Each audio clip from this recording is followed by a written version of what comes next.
You're a celebrity, though. You have to sell literally everything. I mean, that's the deal. We've seen it, haven't we, with all major celebrities throughout the ages. Doesn't matter who you are, even way back in the 1930s, 40s, 50s, etc. Hollywood stars were selling everything, were they not? From Max Factor to cigarettes that were good for you, soothe the throat. Remember that one? I know, amazing when you think about it, isn't it?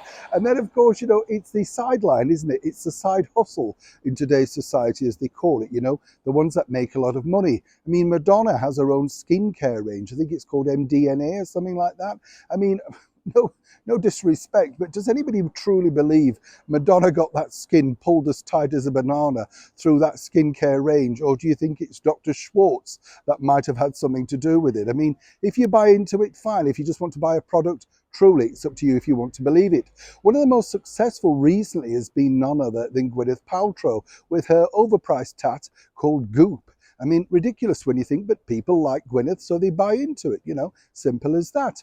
Now, what's interesting here is, and we love to call these particular celebrities out, I've been lucky enough, as you know, in this job to meet many, many people, many famous people, from presidents, prime ministers to mega movie stars, you name it, I've met them all in my time. Now, one lady who I did meet, very beautiful lady, in fact, Rosamund Pike, former Bond girl and appeared in a movie called Gone Girl. I honestly can't remember her being in many other things. I'm sure she has. I think she's in some sort of streaming thing now and moved into production, which is very wise, particularly when an actress gets into her 40s. But she recently hit out at the wellness sort of stuff, all of these people that are putting out things. I think Kate Moss has her own wellness brand as well. Wouldn't necessarily liken Kate Moss to being a wellness brand, would you? Given the way that the hedonistic life that she led in the 1990s, But what's interesting is that Rosamund Pike has recently been wittering on about how she's found this app that you can put on a phone. And basically you hold the phone to your face and these lights apparently are soothing, make you feel rejuvenated, all of that sort of stuff.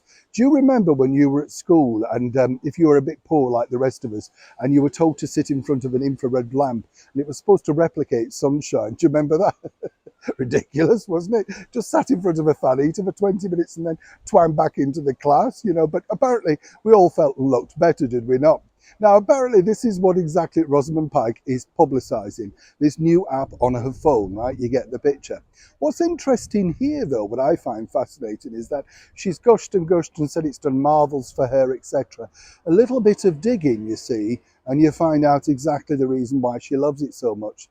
Oh yes, Rosamund, you see, is also the creative director of that particular brand, something she failed to mention in the publicity blurb, as you can imagine. It's not that I'm out in these people, but it's interesting to note, isn't it, that in the air of transparency, if you want to look like the beautiful Rosamund, well, why can you not then just say, by the way, I am the leading creative director? No mention of that, and we're supposed to just download the app, pay for it, and then hope we look as stunningly beautiful at 40 plus as she does.